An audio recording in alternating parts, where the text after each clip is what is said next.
कल कई संतों से बैठ करके वार्ता हुई कि बताइए मरने की बात सुनकर डर लगता है? बोले बहुत डर लगता है। क्यों क्यों डर लगता है? क्या अपने प्रभु के पास जाने में आपको भय लग रहा है?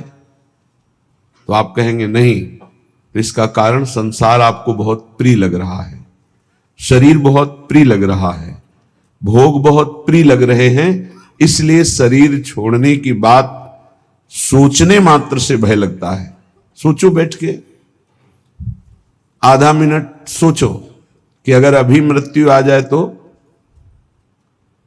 30 सेकंड बाद मानो हम मर जाएंगे, कैसा लगेगा? अभी घबराहट पैदा हो जाएगी। यही मिटाना साधना है। मरने की तैयारी ना करने के कारण मृत्यु से भय लगता है। नहीं, मृत्यु श्री कृष्ण का आलिंगन है। भगवान कह रहे सब कुछ हरण करने वालों में मैं महान मृत्यु हूं, तो मेरे प्रभु ही तो मृत्यु रूप में आते हैं। फिर डरना क्या? डर इसलिए लग रहा है शरीर प्रिय है, भोग प्रिय है, संसार अच्छा लगता है।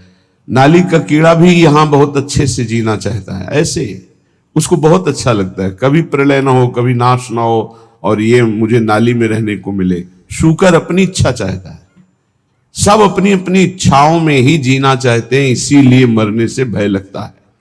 यदि इच्छा का नाश हो जाए तो मृत्यु नामक कोई वस्तु है ही नहीं, कोई भय नहीं है। थोड़ी देर सोचो, दूसरे के उपदेश की जरूरत नहीं, आप खुद सोचिए। मृत्यु तो होनी ही है, निश्चित होनी है। इसका नाम मृत्यु लोक है। जो यहां जन्मेगा वो मरेगा, निश्चित पक्का है ये। अब जब मरना ही है तो हम मरने की तैयारी ऐसी क्यों न कर ले कि मुझे मृत्यु से भय न लगे, पर हम जीने की तैयारी में खूब लगे हैं। देख लो, बढ़िया मकान, बढ़िया खान पान, वस्त्र, परिवार, रिश्ता, नाता, ये सब जीने की तैयारी पूरे जीवन भर करते रहे, पर मरने की तैयारी नहीं की, इसलिए मृत्यु से भय लगता है। और मरना निश्चित है, छूटना निश्चित है, तो ये फिर मन पछतई है अवसर बीते। ये अंत ही तो ही तजेंगे पामर, तू न तजय बही ते, मन पछतई है अवसर बीते। बढ़िया अवसर है, मृत्यु पर विजय प्राप्त करने का बढ़िया अवसर है। श्रीपाद प्रबोधानंद जी महाराज कह रहे हैं, शोढ्वापि दुःखानि सुदुस्सहानि त्यक्त्वाप्यहो जाति कुलादिकानि भुक्त्वा स्वापकैरपि थुत्कृतानि बृंदाटवीवासमहं करिष्ये। शोढ्वापि, यदि मेरे शरीर में भयानक रोग रूपी दुख हो, या बाहर विपत्ति रूपी दरिद्रता रूपी दुख हो, तो भी मैं अब अपने लक्ष्य से विचलित होने वाला नहीं। ये मृत्यु पर विजय प्राप्त होने की तैयारी है। शोढ्वापि दुखानि सुदुस्सहानि, जो सहा नहीं जा सकता ऐसा दुख। आप विचार करेंगे कि जो ऐसा दुख है उसमें भजन कैसे हो सकता है। गुरु कृपा से देखा है, जब ऐसा भयानक दुख होता है तो एक अंतर में कोई ऐसी जगह है जहां बिल्कुल दुख स्पर्श नहीं कर रहा होता, केवल दुख का वो दृष्टा होता है, केवल दुख को देख रहा होता है, दुख को भोग नहीं रहा होता। उस समय भी एक अद्भुत आनंद, जैसे हम सामने आग लगा हुआ देख रहे हैं दृश्य, पर हम आग से बहुत दूर हैं, ऐसा अनुभव होता है। इसलिए जब तक आप नाम जप नहीं करेंगे, जब तक आप भगवत आराधना नहीं करेंगे, तब तक आप दुखों को सहन करने में असमर्थ रहेंगे, और जहां दुख आया तहां फिर भजन नहीं बनेगा। कल एक उपासक एकांतिक में प्रश्न कर रहे थे कि बहुत कृपा है हमारे ऊपर प्रभु की, खूब नाम जप करते रहे, पर अब हमारा शरीर अस्वस्थ हो रहा है, अब भजन में रुचि नहीं रह गई। ऐसा कैसे हो सकता है कि आपका खूब नाम जब चल रहा हो, खूब अच्छा लग रहा हो, फिर भजन छूट जाए रोग में? और साधारण रोग, शुगर हो जाना, ब्लड प्रेशर हाई लो हो जाना, ये तो सबके लगभग लगभग है। कोई बिरला ही बचता है जिसके शरीर में रोग ना हो, ये कलिकाल है।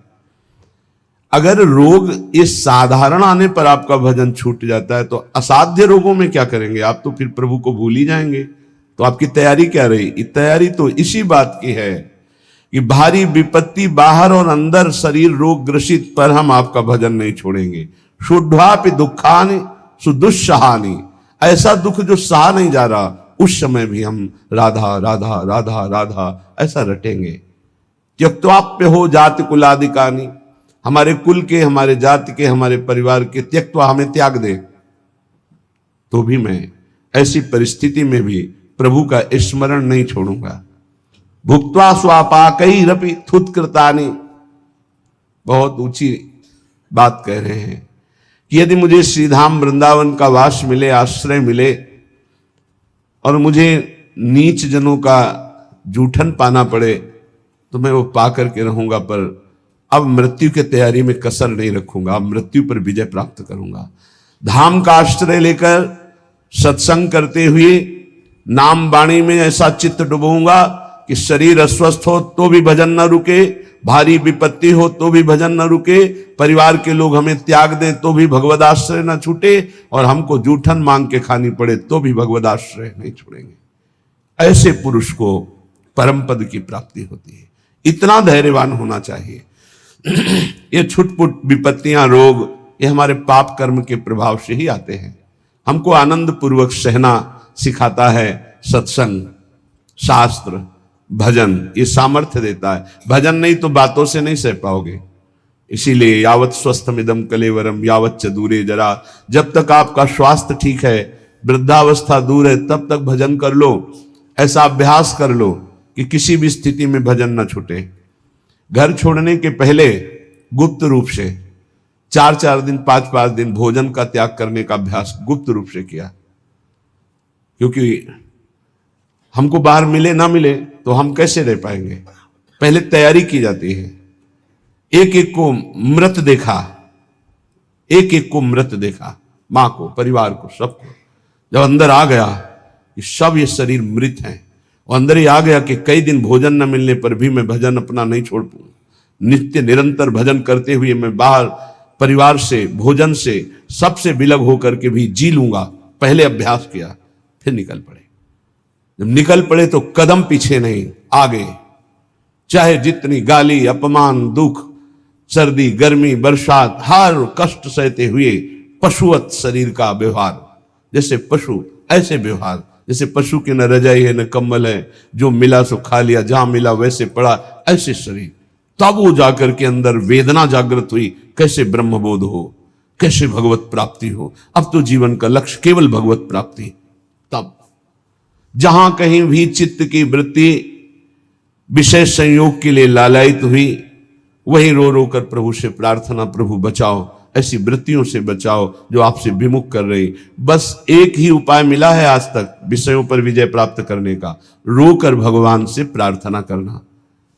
नहीं, विषय इतने प्रवीण है कि इंद्रियों को बलात् अपने में तन्मय कर लेते हैं। इंद्रियां इतनी प्रबल है कि मन को बलात् अपने में अधीन कर लेती। मन इतना प्रबल है कि बुद्धि को अधीन कर लिया। बुद्धि इतनी प्रबल है कि जीवात्मा उसी में तन्मय होकर भोगों में लग गया। ये कहने में इतना समय लगा, तन्मय होने में इतना भी समय नहीं देता। विषय 1 सेकंड में तन्मय करा देता है। जहां तन्मय हुआ वहां भ्रष्ट हुआ। इसलिए कैसी भी परिस्थिति हो, भजन का अभ्यास कर लो। जीवन में एक ही बात दृढ़ निश्चय रही गुरु प्रताप से, हमारा स्मरण न छूटे। बस उसके लिए पूरा जीवन लगा दिया गया है, स्मरण न छूटे। हजारों के बीच में या एकांत में, भूख प्यास में या छके हुए, अपमानित होकर या सम्मानित होकर, सर्दी, गर्मी, बरसात, कोई भी परिस्थिति हमें भगवान से विमुख न कर पावे। कोई कहने वाला थोड़ी था परमार्थ में जब चले, कोई सिखाने वाला थोड़ी था। एकमात्र परमात्मा स्वरूप गुरुदेव हर समय साथ रहते, हमारे दिमाग में रहते। 3 बार गंगा स्नान, चाहे सर्दी हो, चाहे गर्मी हो, चाहे बरसात हो। एक ब्रह्म मुहूर्त 3 बजे 4 बजे के बीच में जब भ्रमण करते थे, अगर कहीं रुके तो 2 बजे के बाद उठकर गंगा किनारे। पर भ्रमण में ऐसी, क्योंकि पता नहीं कौन कहाँ घाट है, कहाँ स्नान करना है, तो 4 बजे के लगभग। फिर 9 और 10 के बीच में एक स्नान, और फिर 3 और 4 के बीच शाम। ये शौच लगे न लगे उससे नहीं, 3 बार त्रिकाल स्नान करना और त्रिकाल आराधनाएं कुछ गुरु प्रदत्त। अपने को जब तक आप दुख सुख में समान रखकर साधना में भाव नहीं रखेंगे तब तक आप नहीं चल सकते, क्योंकि ऐसी परिस्थितियां माया डाल देगी। हमें बड़ा आश्चर्य लगता है, छोटे मोटे रोग, ब्लड प्रेशर लो हो गया या हाई हो गया या शुगर बढ़ गई, ये तो बहुत बड़ी बड़ी भयानक परिस्थितियों में महापुरुषों की दिनचर्या में कोई फर्क नहीं पड़ा। तिवारीपुर सेनपुर के समीप है, वहीं एक पंजीरी बाबा रहते थे। उनकी एक सिद्धि थी ऐसी कि इतना बड़ा पात्र था मिट्टी का और हजारों दसियों हजार लोगों को पंजीरी ऐसे देते थे, एक एक मुट्ठी, कितनी भी 100 ग्राम 50 ग्राम उसमें डाल दी गई, बस लाल चला ऐसे ऊपर रख दिया, बस उससे देते चले जा रहे। दसियों हजार लोगों को पंजीरी बांट देंगे, उतनी ही बची रहेगी। ऐसे सिद्ध महापुरुष, पर उनका नियम था सुबह 2 बजे रात्रि से लेकर के दोपहर 2 बजे तक गंगा जी में खड़े होकर मंत्र जपना। प्रारब्ध भोग उपस्थित हुआ, कछुआ ने काट लिया, पर वो अपने हिले नहीं साधन से। अब वहां दंडोत प्रणाम करने वाले हजारों लोग, लेकिन पूछने वाला कौन होता है, आप कैसे हैं? ये तो कोई बिरला ही। अब उनकी सड़न पैदा हुई, उसी पैर में मवाद बनने लगा। वो वैसे ही दिनचर्या, कीड़ा पड़ गए, वैसे ही दिनचर्या। जब कीड़ा पड़ गए, दुर्गंध आने लगी, तब दूर से लोग दंडवत करते, पंजीरी लेने नहीं नजदीक आते, तो हंसते, ये संसार है, हंसते। कभी उनको शोक ग्रसित नहीं देखा, कभी नहीं देखा। एक संत भगवान को देखा कि कमर से नीचे बेकार हो गए, प्रारब्ध भोग है। ऐसे हाथ के ऐसे बल से गंगा जी जाना, स्नान करना, अपनी दिनचर्या में जब उनसे बात करते तो अमृतमय आनंद में डूबे रहते। ये है साधना का फल। शरीर की कैसी भी परिस्थिति हो, हमारे भगवदानंद में फर्क ना पड़े, तब तो साधन।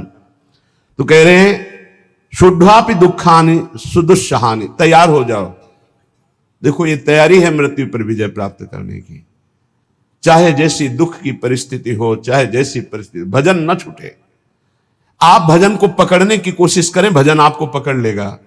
जिस दिन भजन पकड़ लेगा उस दिन छूटेगा ही नहीं, रात दिन गूंजता रहता है। कैसी उसको आनंद की अनुभूति होती होगी जिसका निरंतर मंत्र चलता है, नाम चलता है।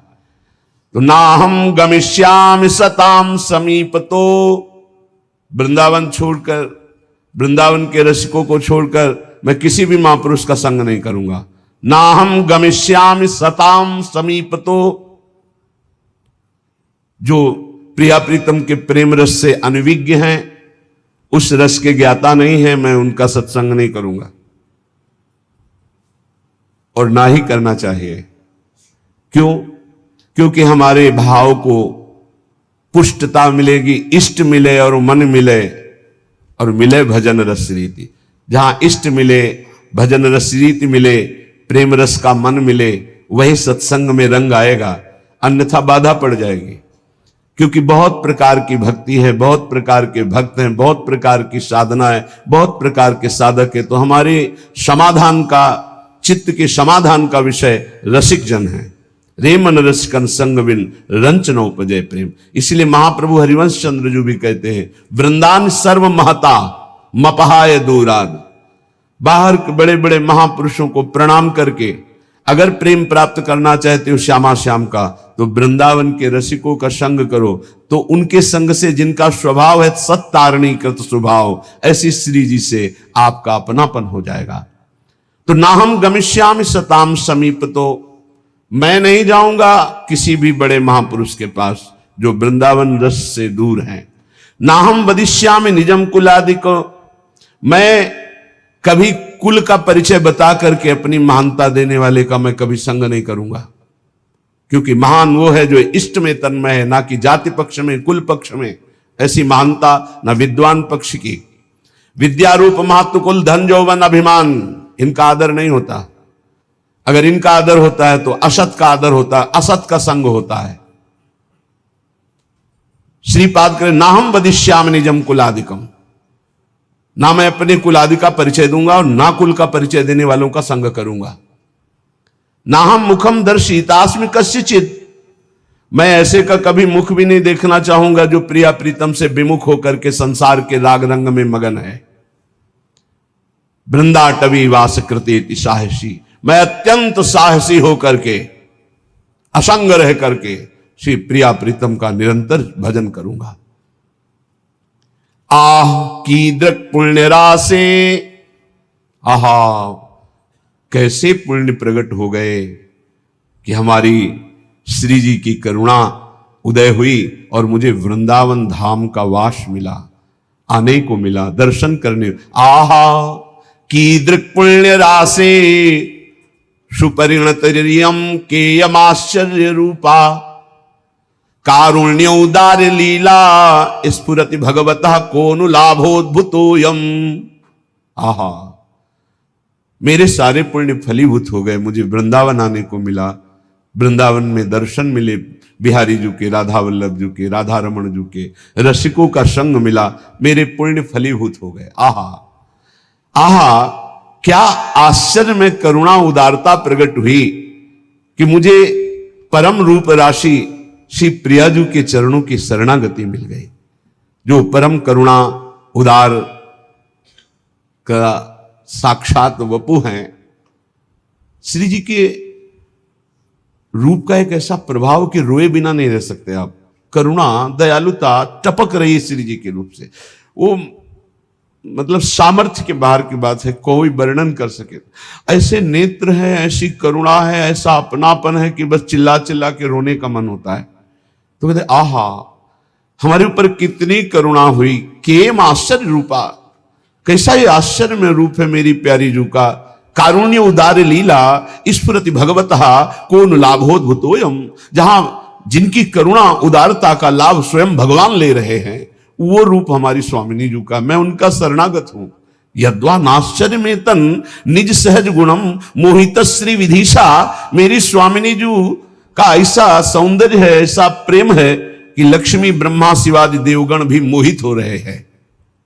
यद्वा नाश्चर्य में तन निज सहज गुणम मोहित श्री विधि ईशा, श्री लक्ष्मी जी, विधि ब्रह्मा जी, ईश भगवान महादेव, उच्चैर वस्तु, ऐसी दिव्य प्रेम वस्तु वृंदावन मिद मवन उयत स्वयं प्रादुरस्ते, मुझे वृंदावन की भूमि ने प्रदान किया। श्री स्वामिनी जू का रूप, स्वामिनी जू की शरणागति, स्वामिनी जू का राधा नाम, जिसे लक्ष्मी जी, ब्रह्मा जी, भगवान शिव आदि देवगण भी मोहित हो रहे हैं, ऐसा प्रेम, जिस उदारता का लाभ स्वयं भगवान श्री कृष्णचंद्र जी ले रहे हैं, ऐसी स्वामिनी मुझे मिली। ये सिर्फ वृंदावन भूमि की कृपा। इसलिए मेरी जिह्वा रटन वृंदारण्येत्यविरत मटस्तत्र परितो, नटन गायन प्रेम्णा पुलकित वपुस्तत्र विलुठन, त्रुटत सर्वग्रंथि स्फुटदति रसोपास्ति पटिमा, कदाहम धन्यानाम मुकुटमणिरेशोस्मि भविता, मैं बन गया सबका मुकुटमणि। ये देखो हम श्यामाजू के बल अभिमानी, कदाहम अहम धन्यानाम, मैं धन्यों में धन्य हो गया, मुकुटमणि रेशोस्मि अस्मि, मैं भविता, मैं मुकुटमणि बन गया। किस बात से? क्योंकि मुझे ऐसी प्यारी जू की शरणागति मिली, मुझे प्यारी जू का नाम रटने को मिला। तो रटन वृंदारण्य, मैं वृंदावन में रहकर राधा राधा राधा ऐसा रटूंगा। विरत मटस तत्र परितो, वृंदावन की गलियों में घूमता हुआ, नटन गायन प्रेमणा, नाचते हुए और पद गायन करते हुए, हा पद गायन करते हुए। बन की कुंजन कुंजन डोलन, निकसत निपट साकरी बीथिन, परसत नाही निचोलन, बन की कुंजन कुंजन डोल। साथ में प्रियालाल बन विहार कर रहे, भावना करते हुए उपासक पद गायन। देखी सखी राधा पिय केली, देखो सखी प्रिया प्रीतम कैसे प्रेम रस क्रीड़ा करते हुए वन विहार गहवर वन में कर रहे। हा सुंदर पुलिन सुभग सुखदायक, नव नव घन अनुराग परस्पर, खेलत कुंवर नागरी नायक। सखी देखो कैसे यमुना का पावन पुलिन है, नवीन नवीन अनुराग में डूबे हुए नव किशोरी नव किशोर कैसे पावन यमुना पुलिन के तट पर क्रीड़ा कर रहे, खेल रहे हैं। आज निकुंज मंजू में खेलत नवल किशोर नवीन किशोरी। देखो सखी आज सुंदर नवम नवम जहां शोभा प्रकाशित हो रहे, ऐसे नवीन निकुंज में हमारी नवल किशोरी जो खेल रहे। देखो सखी आज दोनों प्रिया प्रीतम अपने कर कमल में सुंदर सुंदर नील कमल और स्वर्ण कमल लेकर सैया की रचना कर रहे हैं। नवल नागर किशोर मिली, कुंज को मल कमल दलन सिज्जा रची। ऐसे विविध पदों को गाते हुए भाव में डूबा हुआ नटन गायन प्रेमणा पुलकित वपुस्तत्र बिलुठन, नाचता हुआ गाता हुआ और रज में लौटता हुआ। ये मेरी प्यारी जू प्यारे जू की चरण रज है, ये रसिकों की चरण रज है। बार बार अपने शरीर को अभिषिक्त करता हुआ त्रुटत सरव ग्रंथि, जड़ चेतन की ग्रंथ टूट गई, चिदानंद स्वरूप प्रकाशित हुआ। तो क्या कदा हम धन्या नाम, मैं धन्य हो गया। मुकुटमणि रेशोस्मि भविता, मैं मुकुटमणि बन गया, भक्तों का मुकुटमणि। ये सर्वोपरि महामाधुर्य रस में स्थित गर्व से कहते हैं धन्या नाम मुकुटमणि रेशोस्मि अस्मि भविता, क्योंकि वृंदावन की भूमि ने मुझे महान बना दिया। निरंतर राधा नाम गायन करते हुए, राधा यश गायन करते हुए, रज का सेवन करते हुए अपना जीवन वृंदावन को दे दिया। तो धन्या नाम, धन्य धन्य धन्य तेई जे इनके उपासी है। भगवान ने कहा ज्ञानिनस तत्वदर्शिना, ज्ञानी और तत्वदर्शी। ज्ञानी कहते शास्त्रों का ज्ञान होना, तत्वदर्शी माने तत्व का बोध होना, तत्व का दर्शन साक्षात्कार किए होना। अगर तत्वदर्शी ज्ञानी महापुरुष नहीं है तो हमारा काम नहीं बन पाएगा। कैसे? ज्ञानी है पर तत्वदर्शी नहीं है तो उनके खोखले वचन होंगे, बोध नहीं है। अब तत्वदर्शी है, श्रोत्री नहीं है तो अनुभव की बात शब्दों में कैसे बता पाएंगे? शास्त्रों का ज्ञानी नहीं, शास्त्रों के शब्दों की बात बोलने का तरीका ही नहीं पता, तो अपनी बात वो नहीं कह पाएंगे। इसीलिए प्रबुद्ध जी ने भी नवयोगेश्वरों में एकादश स्कंद में कहा सदगुरु कैसे होने चाहिए? बोले वेदों के पारगामी विद्वान और परब्रह्म तत्व के अनुभव। वही यहां कह रहे श्रोत्रियम ब्रह्मनिष्ठम, श्रोत्री शास्त्रों का सम्यक ज्ञान और ब्रह्मनिष्ठ ब्रह्म तत्व का बोध प्राप्त किए हुए। तीन प्रकार के अधिकारी होते हैं, एक होते उत्तम, एक होते मध्यम, एक होते कनिष्ठ। उत्तम अधिकारी गुरु सेवा के बाद गुरु उपदेश श्रवण मात्र से तत्वबोध को प्राप्त हो जाता है, क्योंकि वो गुरु अधीनता स्वीकार किए रहता है। जो उत्तम शिष्य होता है, उत्तम अधिकारी होता है, वो गुरु अधीनता पर होता है। जैसा बोलो आपकी आज्ञा के अनुसार, उसे ज्यादा साधन नहीं करना पड़ता, श्रवण मात्र से उसको बोध होने लगता है। मध्यम अधिकारी जो साधन पक्ष पर जोर रखता है पर गुरु आज्ञा से करेगा, वो कृपा पक्ष पर उसका परिचय ज्यादा नहीं, उसका साधन पक्ष पर परिचय अधिक। वो मध्यम अधिकारी है, श्रवण करेगा, मनन करेगा, निधिध्यासन करेगा, साधन करेगा, रहेगा गुरु के अधीन ही, पर उसकी प्रधानता साधन पे होगी, वो मध्यम है। और कनिष्ठ अधिकारी बार बार समझाने पर, बार बार साधन पर लगाने पर भी वो प्रश्न करता रहता है, शंका होती रहती है, पर वो भी एक दिन बहुत काल तक संग करने के बाद वो तत्वबोध को प्राप्त हो जाएगा। पर उत्तम वो है जो गुरु की अधीनता प्राप्त किए, साधन पक्ष पर दृष्टि नहीं, कृपा पर दृष्टि, वो सुनने मात्र से ब्रह्मबोध हो जाएगा। दूसरा मध्यम सुनता है, साधन भी करता है, पर उसका साधन पक्ष पर हट होता है, साधन पक्ष पर जोरदार हट होता है, काफी समय लगता है, पर उसे ब्रह्मबोध हो जाता है। तीसरा होता है खूब समझाओ, खूब साधन पे लगाओ, पर उसकी शंका निवृत्ति नहीं होती, ये प्रश्न, वो बहुत काल तक फिर जाकर वो संशय, जब बहुकाल करी सत्संगा तब हो सब संशय भंगा, पर उसको भी ब्रह्मबोध हो जाएगा और समय लगेगा। अतः तत्वदर्शी गुरु की अधीनता भगवत प्राप्ति के लिए अत्यंत आवश्यक है। शिष्य की हर शंका का समाधान गुरु पर विशेष श्रद्धा होने पर हो सकती है। गुरु शास्त्रों के ज्ञाता और तत्वबोध संपन्न है, तो उनकी बातों में बहुत ठोस पावर होगा, वो जो बोलेंगे परिवर्तन होके रहेगा। इसीलिए भगवान आदेश करते हैं ज्ञानिनस तत्वदर्शिना, ज्ञानी हो तत्वदर्शी हो। ज्ञानी तो लाखों मिल जाएंगे, लेकिन तत्वदर्शी होना बहुत कठिन है। जो बोध संपन्न है और तत्वदर्शी, वही परम कल्याण कर सकता है। उपदेक्षन्ति ते ज्ञानम, ऐसे महापुरुषों के सामने साष्टांग दंडवत करके, उनकी सेवा शुश्रूषा करके, सरलता पूर्वक प्रश्न करने पर वे तुझे उपदेश करेंगे तत्व ज्ञान का। अगर भगवत प्राप्ति की भूख जग जाए तो सरलता पूर्वक भगवत प्राप्ति हो जाए, पर भूख नहीं जग रही भगवत प्राप्ति की, भोगों की भूख है। सुन सुना के भगवान के मार्ग में चल रहे हैं। जब किसी संत महापुरुष का विशेष भाव से आश्रय ले लिया जाता है, मेरे प्राण, मेरे जीवन, मेरे सब कुछ, तब भूख जग जाती है।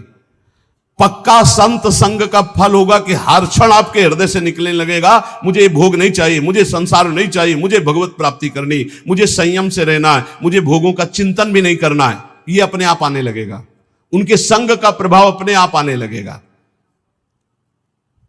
उपदेक्षन्ति, जब कोई संत उपदेश कर रहे हो तो चुप सुनो, ज्यादा बोलने की जरूरत नहीं, बीच बीच में ऐसे नहीं, उनकी पूरी बात हो जाने दो, पूरा मनन करो, फिर उसमें अगर कोई शंका है तो फिर हाथ जोड़कर निवेदन करो। ऐसे लोग कभी कभी बात करते हैं जैसे कर्जा लेने वाले से बात नहीं करते, ऐसे संतों से ऐसे बात की जाती है। ऐसा क्यों, फिर ऐसा क्यों? नम्रता, सरलता, अगर विनम्रता नहीं तो प्रश्न का उत्तर ही तुम समझ नहीं पाओगे। संतों से कैसे प्रश्न करे? भगवान कह रहे, प्रणाम करके, सेवा शुश्रूषा करके, विनम्रता पूर्वक, और जो वो बोले उसे हृदय में मनन करो। ये केवल मनोरंजन का विषय नहीं कि आए एकांतिक प्रश्न किए, सुना। कुछ लोग तो आते हैं वीडियो बनवाने, पता चलता है कि आप वीडियो बनवाने आए हो या तत्व ज्ञान प्राप्त करने आए हो या भक्ति प्राप्त करने आए हो। एकांतिक का मतलब केवल भगवत प्राप्ति, केवल भगवत प्राप्ति। अगर भगवत प्राप्ति जनित प्रश्न नहीं है तो फिर उसका कोई लाभ नहीं।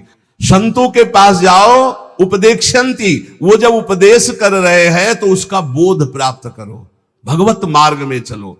यज ज्ञात्वा न पुनर्मोहो मेवं यास्यसि पांडव, एन भूतान्य शेषेण द्रक्षस्यात्मन्यथो मयि। अपने वैभव, पद, इनका परिचय देने संतों के पास नहीं जाया जाता। आप बात समझो, इनका परिचय न, परम पद का परिचय लेने जाया जाता है संतों के पास। यही अब दुर्भाग्य हो रहा है। तो हमें लगता है कि संसार की पद प्रतिष्ठा तो बहुत ही है, अगर संतों के पास जाए तो परम पद प्राप्ति की जनित प्रश्न करे, वैसी भावना से जाए तो लाभ मिले, नहीं तो काहे को समय बर्बाद करोगे, अपना भी और संतों का। कुछ लाभ नहीं मिलने वाला। संतों के पास तभी लाभ मिलेगा जब अनंत भगवान से संबंध रखकर जाओगे, नहीं तो नहीं मिलेगा, अपराध बन जाएगा। संतों का संग भगवत प्राप्ति के लिए, संतों के यहां प्रश्न भगवत तत्व के ज्ञान के लिए, ये सांसारिक विजय के लिए मत मांगो। सांसारिक विजय के लिए आपका आचरण है, आपका आचरण। आप किसी पद पे हो, आप किसी अधिकार पे हो, हमारी जनता ने आपको आपके पद पर अभिषिक्त करने की जो ठान ली, तो फिर आप बन जाओगे। और जनता को तुमने, अब आप कोई पदाधिकारी बन गए, जनता ने बनाया, 5 साल नगर गए ही नहीं, जानते ही नहीं उनकी समस्या क्या है, एसी रूम छोड़े नहीं। अब फिर जब आया तो फिर विजय श्री, तो ये संतों के आशीर्वाद से नहीं होगी, प्रजा के आशीर्वाद से होगी। जाओ, नगर नगर जाओ, हमारे भारत के जिस क्षेत्र के तुम हो उस क्षेत्र में अपना परिचय दो, फिर देखो तुम्हें किस दृष्टि से देखते हैं। ये प्रजा ही वोट देकर तुम्हें बनाती है, तुम उनकी सेवा करो, इन्हें भगवान मानकर इनकी कामनाओं की पूर्ति का जो अधिकार तुम्हें मिला है वो करो, तो तुम इनके लाडले होगे, अपने आप विजय को प्राप्त हो जाओगे। इसमें संत आशीर्वाद की क्या जरूरत है? संत आशीर्वाद की जरूरत है। जितेंद्री बनो, मनोनिग्रही बनो, जय विजय में, पराजय में और महान उत्सव में समान भाव रख सको और राष्ट्र सेवा का भाव रख सको, तब तो बात समझ में आवे। भगवत भाव वाले संतों के पास केवल भागवतिक प्रश्न लेके जाओ तो यद ज्ञात्वा न पुनर्मोहो मेवं यास्यसि पांडव। वीर शिवाजी चक्रवर्ती सम्राट जैसा वैभव रखने वाले थे, छत्रपति कहा जाता था, छत्रपति शिवाजी। लेकिन जब संतों के पास जाते थे तो राजमद से अलग होकर साधारण बनकर नंगे पैर जाते थे, सर भी खुला नहीं, पादुका भी नहीं, अंगरक्षक केवल एक साथ सब दूर राजवैभव, फिर जाके सत्संग करते थे। श्री तुकाराम जी के पास या बड़े बड़े महापुरुषों के पास या अपने गुरुदेव स्वामी समर्थ रामदास जी के पास बड़े बड़े महापुरुषों का संग कैसे किया जाता है? दैन्य होकर किया जाता है। यदि ज्ञात्वा न पुनर्मोह मेवं यास्यसि, भगवान कह रहे हैं जो संत जन उपदेश करते हैं, यदि उसका तूने अनुभव कर लिया तो तुम्हें कभी मोह नहीं होगा। मोह ही जन्म मरण का हेतु है, मोह ही बहुत दुख प्रदान करने वाला है। हे अर्जुन, जिस तत्व ज्ञान से येन भूत्यान शेषेण तू संपूर्ण प्राणियों को पहले अपने में और उसके बाद मुझ सच्चिदानंद घन परमात्मा में देखेगा, वो ज्ञान तुझे संतों से मिलेगा। जब तू प्रणाम करके सेवा करके उनसे प्रश्न करेगा तो वो तुम्हें उपदेश करेंगे, उसका फल होगा कि तुम अपने आराध्य को सब में देखोगे और सबको अपने आराध्य में देखोगे, कहीं मोह नहीं रह जाएगा, तुम परम पद के अधिकारी बन जाओगे। देखो जीवन का लाभ संत समागम, प्रारंभ से अभी तक संत समागम का लाभ, नाम जप में प्रीति हो जाए, किसी से द्रोह ना हो, सब में अपने आराध्य देव बैठे, पक्का समझ लो। ये ढांचे अलग अलग हैं, इनमें ईश्वर एक ही सब में विराजमान है। विविध नाम रूप अलग अलग है, एक ही परमात्मा सब में विराजमान है। ये ज्ञान आपको नाम जप से मिलेगा, ये ज्ञान भगवत सेवा से मिलेगा, ये ज्ञान आप सब शरीरधारियों के प्रति हित की भावना से मिलेगा। खूब नाम जप करो, कोई नशा मत करो, अच्छे आचरण करो। परिवार और समाज की सेवा से बढ़कर के कोई और भगवत सेवा नहीं है। इन्हीं में भगवान का दर्शन करते हुए इनकी सेवा करो तो तुम्हें भगवान की कृपा प्राप्ति इसी जन्म में हो जाएगी।